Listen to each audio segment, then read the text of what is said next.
Assalamualaikum warahmatullahi wabarakatuh. Sebelum dimulai kajian Ramadan, kami bersyukur kepada Allah. Bahwa segala puji milik Allah. Yang menciptakan kita.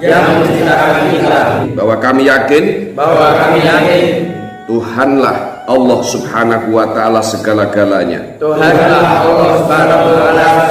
Untuk itu berkah kajian Ramadan ini, kami mengikutinya agar Allah memberikan kesembuhan kepada apa yang kami keluhkan, dari mulai raga sampai ke jiwa, dari mulai fisik sampai pikiran. Semoga Allah mengangkat penyakit baik lahir maupun batin, dari ujung rambut sampai ke ujung kaki, dengan kasih dan sayang Allah. Allah akan mengkabulkan doa kami. Sesuai janjinya. Birahmatika ya arhamar rahim. Amin. Kajian surat Al-Baqarah ayat 67, yaitu menceritakan tentang seorang yang terkenal kaya raya, saudagar kaya raya, tetapi tidak punya saudara, melahirkan beberapa kecemburuan. Biasa orang kaya pasti dicemburui, melahirkan beberapa fitnah batin manusia lain. Pasti ada yang hasud, sejak mulai dari keponakannya sampai kepada saudara dari anak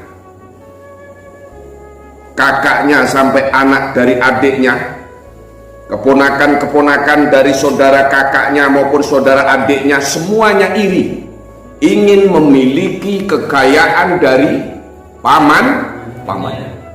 Dia kaya raya di waktu itu, yaitu di zamannya Nabi Musa alaihi salam.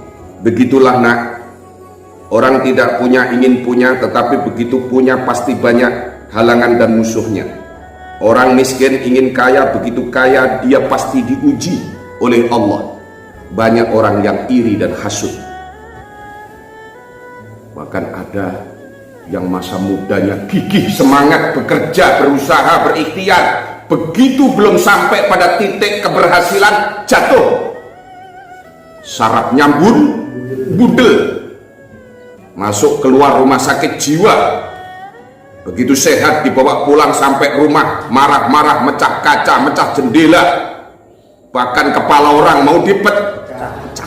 Masuk lagi rumah sakit jiwa, pulang lagi, marah lagi, berangkat lagi ke rumah sakit jiwa, pulang lagi, berangkat lagi ke rumah sakit. Capek sudah. Begitu buka YouTube, PRS Maunatul Mubarak, lalu Kring bilang sama Pak Lim, masih nerima orang yang ceritanya seperti ini. Berapa umurnya? Ya sekitar 20. Oh masih muda ya? Masih muda. Laki apa perempuan? Laki-laki. Apa kasusnya Pak? Wah kalau di rumah habis semuanya. Mukul-mukul Pak. Bahkan kepala orang tuanya mau dipukul. Kepala orang yang melahirkan itu mau dipukul, kepala ibunya. Masya Allah. Gitu Pak ya? Ya. Ya kalau gitu, insya Allah Pak bawa dah ke sini. Sampai diri di sini. Alhamdulillah. Aku tanya sama Mas Jani, apakah gelamnya masih? Alhamdulillah masih Pak. Ya, pakai aja gelang sampai dia sadar. Siapa yang menyadarkan? Allah. kita berusaha membantu kalian dari kegagalan itu. Maka orang kaya yang dibunuh di zamannya Nabi Musa alaihissalam, tiba-tiba dia mati, tidak ada yang tahu siapa yang membunuhnya. Di antara keluarga saling tuduh menuduh, di antara masyarakatnya saling tuduh menuduh, di antara tetangganya saling tuduh menuduh, rame luar biasa. Masuk, kalau istilah sekarang itu masuk berita bahwa ada orang kaya raya yang mati di tengah jalan tetapi tidak diketahui siapa pembunuh. Hasil identifikasi dimasukkan ke satu rumah sakit, kemudian divisum, teridentifikasi bahwa ini tidak mati karena serangan jantung atau mati dengan sendiri, tapi mati terbunuh. Mati terbunuh. Salah satu tokoh di antara masyarakat, mungkin RT-nya atau RW-nya, datang ke Nabi Musa alaihis, lalu tanya kepada Nabi Musa, Musa, saya mau cari solusi. Ini ada masalah besar. Masalah apa? Orang yang kaya raya di kampung kita, di negeri kita, orangnya sangat dermawan dan baik, mati. Lalu kenapa kamu datang ke sini? Ya, aku ingin tanya Musa. Tolong sampaikan kepada Tuhan Musa, apakah kira-kira Tuhan Musa bisa memberikan jawabannya, siapa pembunuhnya? Apa? Siapa pembunuhnya? Ini ayat berapa? 67. Bismillahirrahmanirrahim. Bareng.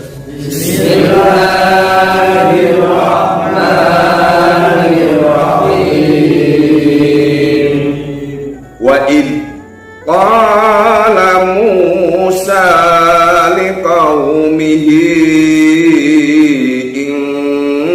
innallaha ya'murukum an tadbahu baqarah. Wa id qala Musa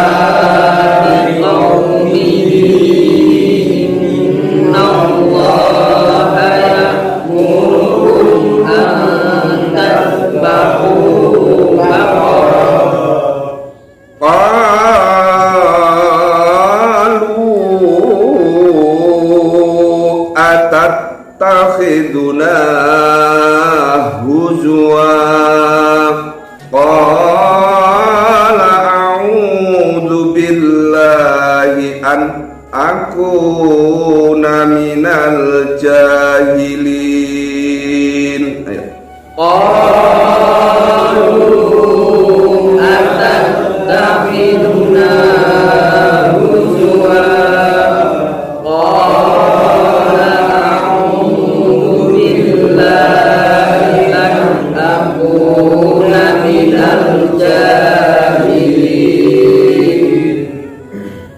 Wa id qala Musa. Wa id qala Musa. Ketika Musa berkata liqaumihi, kepada kaumnya, innallaha ya'murukum, bahwa sesungguhnya Allah telah memerintahkan kamu sekalian, antadbahu baqarah, hendak kamu sekalian menyembelih sapi betina. Apa? Sapi apa? Jadi tadi ada orang mati tapi tidak tahu siapa pembunuhnya, atau orang dibunuh, orang kaya yang dibunuh tetapi tidak tahu siapa pembunuhnya. Salah satu tokoh datang ke Nabi Musa yang mengadukan peristiwa itu, lalu Nabi Musa ditanya solusinya. Bagaimana supaya ketahuan siapa pembunuh? Singkat, lalu Musa mengatakan bahwa sesungguhnya Allah perintahkan kamu sekalian hendak menyembelih sapi betina. Musa, aku datang bukan tanya sapi. Saya bukan seorang pedagang sapi. Aku tanya ingin memecahkan masalah. Ini ada orang mati dibunuh, saya ingin tanya siapa pembunuhnya. Bukan tanya sapi. Malah dijawab sapi. Coba tuh, masuk akal gak? Kan ini kalau nggak nyampe akalnya kan kayak sampean. Saya ngomong ke barat, kamu ngomong ke timur. Musa ngomong ke barat, tapi orang yang bertanya ngomongnya ke timur. Orang ditanya siapa pembunuh orang yang mati, kok malah dijawab suruh nyembelih sapi. Memangnya mau selamatan Musa? Kamu ini aneh-aneh, Musa, kamu ini aneh. Orang susah seperti ini malah suruh selamatan. Suruh nyembelih sapi. Sama dengan kata orang tuamu, Pak Yai, ini saya bawa anak saya sudah datang. Yang kemarin saya ngebet, ya. Nah menurutmu ini apa? Ini syaratnya pedot? Apa syaratnya bundel? Apa syaratnya tersumbat? Atau syaratnya lemah? Kata orang tuanya, enggak. Sejarahnya bagaimana semula kok bisa sampai begini? Awalnya dia ini diem aja. Keluar diem, masuk diem, berdiri diem, duduk diem. Bukan itu yang saya tanyakan. Maksudnya ini awalnya, ini awalnya suka sama anak perempuan karena dia diputus, akhirnya tidak tahan menerima putusan. Lama-lama diam. Kalau ditanya makan, enggak. Makan, sudah makan. Makan nanti malam ditanyai lagi, makan besok. Enggak makan. Sekarang di kamar terus Pak Yai, tidak pernah keluar. Masa iya? Ya. Dulu orangnya itu loyal, komunikatif. Orangnya itu banyak ngomongnya. Sekarang diem aja di kamar aja. Semakin lama semakin aneh. Dia rokok kirain, enggak taunya bakar bantal. Kepul-kepul di kamar kirain rokok, enggak taunya bakar bantal. Bantal dibakar dikira sampah. Suasana di kamar itu kayak di halaman bakar sampah. Perasaannya. Lama-lama kamar kebakaran. Dia itu malah senyum-senyum. Melihat kebakaran di kamar itu senyum. Orang lain bingung, susah, setengah mati nyari air, dia malah senyum. Oh, ini pernah tak bawa ke dukun Pak, katanya kena setan. Loh, ya kena setan. Setan apa? Setan perempuan. Loh kok bisa? Ya, karena di dalam hatinya itu dilihat sama dukun itu, katanya ada genderuwonya. Genderuwonya laki apa perempuan? Perempuan. Oh, kalau begitu karena dia itu ceritanya pernah diputus. Ada kemungkinan Pak, ini bukan karena putus cinta, tapi karena putus syaratnya. Putus apa? Karena dia cintanya diputus, dia tidak tahan, dia tidak kuat. Kalau sudah tidak kuat mau kemana? Pasti dampaknya putus asal ketemu orang, bayangannya itu orang yang memutus, tampak cantik, pasti senyum-senyum, padahal yang dilihat itu bapaknya. Asal ketemu, orang, ada orang yang mati. Nenek dipanggil, halo sayang.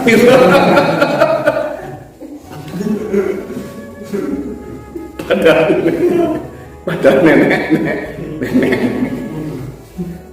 Begitulah ilustrasi dan ilusi saat melampaui batasan ukurannya.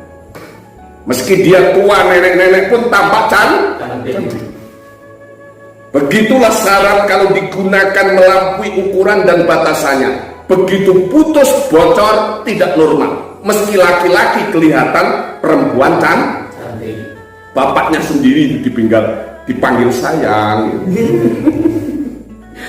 Benar-benar sempurna puncak kegilaannya. Tapi kata orang tuanya, tetap aja dia berdasarkan dukun itu katanya kena setan perempuan. Satu, itu yang kedua di sebelah kiri itu katanya ada kerisnya 10. Ada kerisnya berapa? 10. Itu dipimpin oleh satu keris yang panjangnya itu 1 meter, namanya keris setan kober.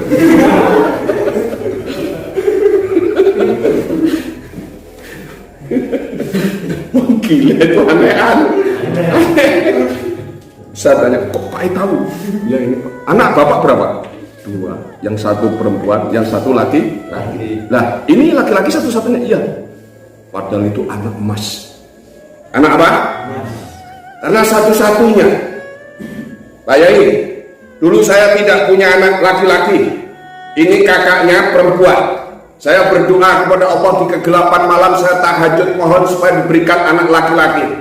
Malah sekarang anak laki-laki saya laki-laki tidak laki-laki, perempuan tidak perempuan. Ini semakin tidak jelas Pak Yai. Ini bagaimana Pak Yai, solusinya bagaimana? Gampang. Kau taruh di sini sampai dia sembuh. Sudah bawa ke rumah RSC? Sudah Pak Yai. Berapa kali? 10 kali.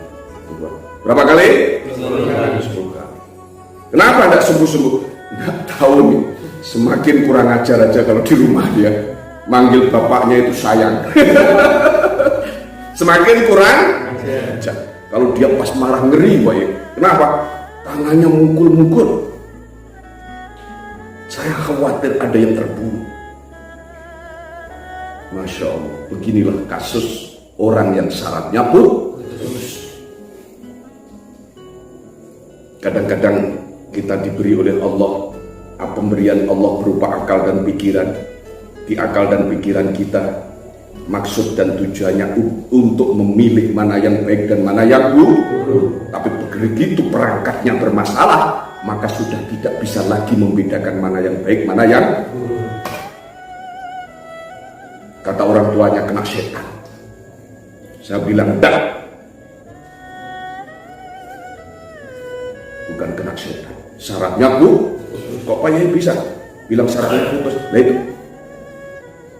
emosi yang disebut dengan kata cinta, dia diputus, maka syaratnya putus. 3 bulan kemudian datang nengoki anaknya.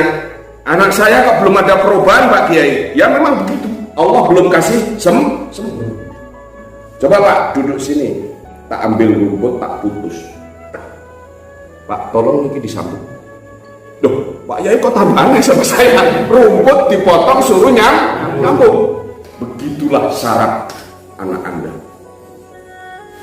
Kalau Bapak bisa nyambung rumput itu, berarti anak Bapak bisa sembuh. Awas lah. Apakah kalian termasuk syarat yang putus? Jawab tegas tidak. Apa? Tidak. Amin. Kau yakin kepada siapa? Allah. Kalau manusia disuruh nyambung rumput diputus kemudian tidak bisa. Kalau Allah mampu tidak? Mampu. Innaka ala kulli syai'in qadir. Allah segalanya. Wa idza arada syai'an ayyakula lahu kun fayakun. Sambung. Tapi kalau bapakmu tidak bisa, tak suruh nyambung. Wa idza arada syai'an ayyakula lahu kun fayakun. Wah, tidak bisa Pak Yai. Makanya aku dengan sampean sama 9 bulan, sama makan nasi, betul? Sama-sama makan nasi. Saya juga tidak bisa Pak. Untuk itu mari kita bersama-sama memohon kepada yang bisa. Siapa yang bisa? Allah Subhanahu wa ta'ala. Kalau di rumah Pak E, doakan anak masmu ini supaya betul-betul anak tidak berubah, mas tetap mas, tidak berubah menjadi besi karatan, tidak berubah menjadi saya nanti tak bantu di sini, saya mujahadah, saya istighosah. Setiap detik, setiap napasku berdoa untuk anak kalian yang di sini semuanya supaya Allah kun fayakun sembuh anaknya. Itu. Dan itu kami lakukan dari tahun 94. Maka kalian di sini yang nurut, insya Allah Allah kasih solusi. Yaj'al lahu makhrajan. Kesehatan itu rizki. Kesehatan bukan lagi rizki, tapi lebih mahal harganya dari harta yang kau miliki.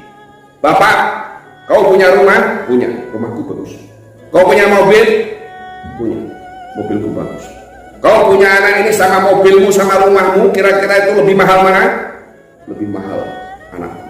Kalau begitu, seberapapun kau habis ikhlaskan, karena itu dari Allah kembali ke Allah, pasti solusinya terjadi. Itulah nak, bapak ibumu begitu memperjuangkan sarafmu yang bundel, begitu kerasnya hidup atau mati, dia berikhtiar mati-matian semangat untuk memperjuangkan kesehatanmu pada sarafmu yang lemah. Malam tidak bisa tidur berpikir supaya anaknya sembuh, siang bekerja supaya dia mampu berikhtiar supaya anaknya tetap terterapi dengan baik. Tapi kadang-kadang Allah menghendaki yang lain, dan kehendak Allah pasti yang terbaik. Ini aneh. Kamu siapa? Siapa? Dari mana? Dari Jakarta. Oh, bukankah kamu dari Kalimantan? Dia bilang dari Jakarta dan Kalimantan. Enggak, saya dari Madura. Mubeng-mubeng. Baru ditanya alamat saja sudah mubeng. Lah kamu yang benar dari mana? Oh, yang benar ya semuanya Pak. Dari mana? Ya dari Jakarta, ya Kalimantan, dari Madura. Waduh. Dasar saraf bundel. Tapi kalau ditanya jawabannya juga bundel. Malah ditanya yang terakhir itu bikin kita mengkecoh. Kamu dari mana? Siapa Pak? Saya. Kesini kamu? Ya kesini. Dari mana kamu? Dari belakang ke depan. Kan mengkecoh. Itulah saraf bundel. Maka sulit. Orang yang tidak bisa membawa sarafnya sendiri, merawat sarafnya sendiri, bagaimana bisa merawat dirinya sendiri? Tidak mungkin. Maka selesaikan masalah itu. Kamu tidak akan pernah merasionalkan saraf bisa rasional, meskipun pakai penelitian akademisi, meskipun kau S2 pakai tesis, tidak akan. Paling hanya sedetik sedikit saja kau tahu tentang jiwa. Kok paling bisa bilang begitu? Bagaimana hasil tesis orang apa bisa tidak bisa dipertanggungjawab? Bisa menurut Anda, tapi menurut Allah itu hanya setetes air lah. Bab Allah bilang, sahabat bertanya kepadamu Muhammad, jawablah Muhammad, sesungguhnya jiwa adalah urusan Tuhan. Kalau secara logika bagaimana mungkin sesuatu yang putus bisa disambung dengan tanpa ada sarana? Sesuatu yang metafisika dilogikakan sebagaimana kau melogikakan Tuhan, sebagaimana kau melogikakan dengan rumput dipotong disuruh menyambung, kau bilang kun fayakun, dengan yakinnya kau sambung sendiri, kau paksakan. Suketnya sama lonyot, suketnya sama aja. Saraf kalian kalau saya paksakan lonyot sudah. Ya sudah, pasrahkan saja kepada Allah. Kita doakan secara fisik, kita jaga supaya fisiknya tetap sehat. Coba kalau ditanya imam ini, Yang lari ke sini karena kehilangan makmum. Apa? Imam lari ke sini karena di rumah kehilangan makmum. Ditanya, siapa Nabi Musa? Abah. Siapa Nabi Musa? Kata dia, ini tanya bener, siapa Nabi Musa? Abah. Abah. Malah lama-lama, siapa Nabi Musa? Diperjelas. Nabi Musa siapa? Ya Pak Lim. Itulah yang namanya sarabun. Kamu berusaha nak, ayo. Maka yang bertanya kepada Musa, dia bingung. Kami bertanya cari solusi tentang orang mati, mengetahui siapa pembunuhnya, malah suruh Musa motong sapi. Memangnya mau bukoan, mau selamat? Kan tidak nyambung antara pembunuhnya siapa dengan tiba-tiba disuruh nyembelih. Sama aja dengan Malik. Anakmu kenapa Pak? Tak bawa ke dukun-dukun sih katanya kena jin. Kenapa? Atau kena atau kesuruh? Oh, gini aja Pak. Oh ya, ini benar nih, kesurupan nih.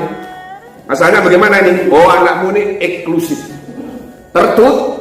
Kalau punya masalah dibawa sendiri, ditahan sendiri, lama-lama berat, tidak mampu nahan, lama-lama jeglek, sarafnya putus. Tapi ini minimal bisa disambung, yang bisa nyambung setannya itu sendiri. Kalau setannya pergi, sarafnya akan nyambung sendiri. Coba carikan rumput namanya waradan. Yang biasa kalau di sini itu dicari orang yang punya kambing untuk makan kambing. Bapakmu bilang, Pak Yai, marah dia.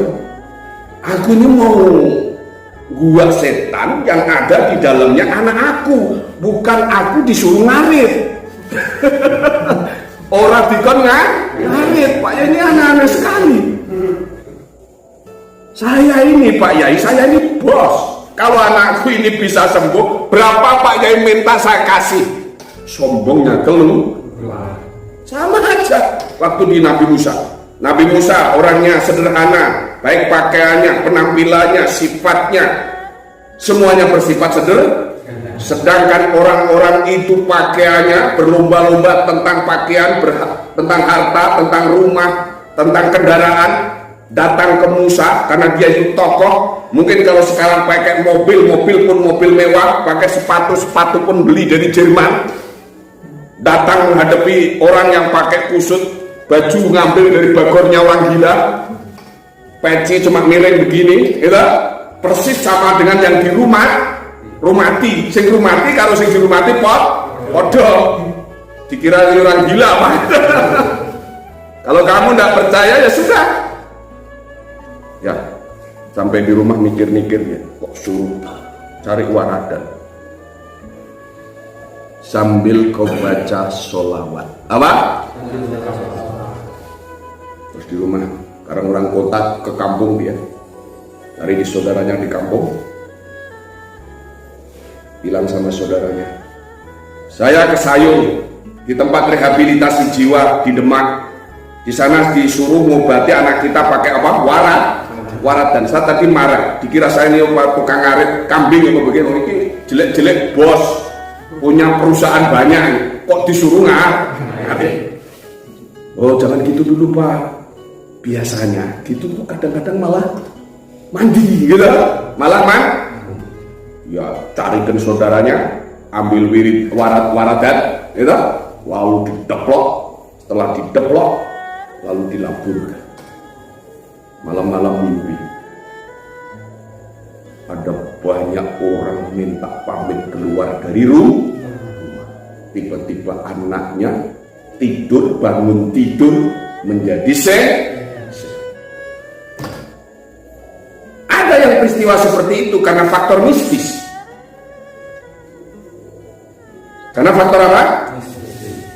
Dan mistis itu metafisika, hanya kelihatan secara nyata, tetapi tidak bisa dilogikanya. Tidak bisa. dirasionalitaskan, tidak bisa. Bagaimana, apa hubungannya waradan dengan orang gila? Saya hanya sami'na wa ata'na, kata guru saya. Kalau ada orang kena jin, kalau ada orang kena setan, kesurupan, carikan waradan. Karena setan sama jin katanya takut sama waradan. Waradan itu tampak seperti rantai setan. Jadi sebelum waradan itu dilaburkan, baru dikecek aja setannya sudah ketakut. Tapi waradan yang bukan waradan di depan rumah, waradan yang sudah paling doakan. Apa? Nanti kamu pulang, wah ini obatnya waradan, terus kamu nyari ada orang kesurupan, ditalaini nih waradan. Oh nggak bisa paling, oh iya waradannya bawa sini dulu. Apa waradannya bawa? Setelah waradan dibawa sini, pulang jadi rantai. Jadi apa? Jadi rantai. Jadi apa? Rantai. Jadi orang itu bawa waradan begini pulang, setan melihatnya persis seperti rantai. Dari setannya ketak. Ilmu hikmah, mistisisme. Mistis tahu nggak kalian? Jadi orang kayak kita, siapapun, kaya atau miskin, muda ataupun tua, bisa saja kena penyakit saraf. Ada 3 faktor. Pertama, faktor genetik. Karena dulu orang tuanya, dulu mbahnya, dulu buyutnya, itu namanya faktor genetik. Ada faktor emosional yang menggunakannya pikiran dan logikanya melampaui batasan. Senang berlebihan, benci berlebihan, bisa menjadi penyakit gila. Ada faktor mistis. Ada faktor mistis.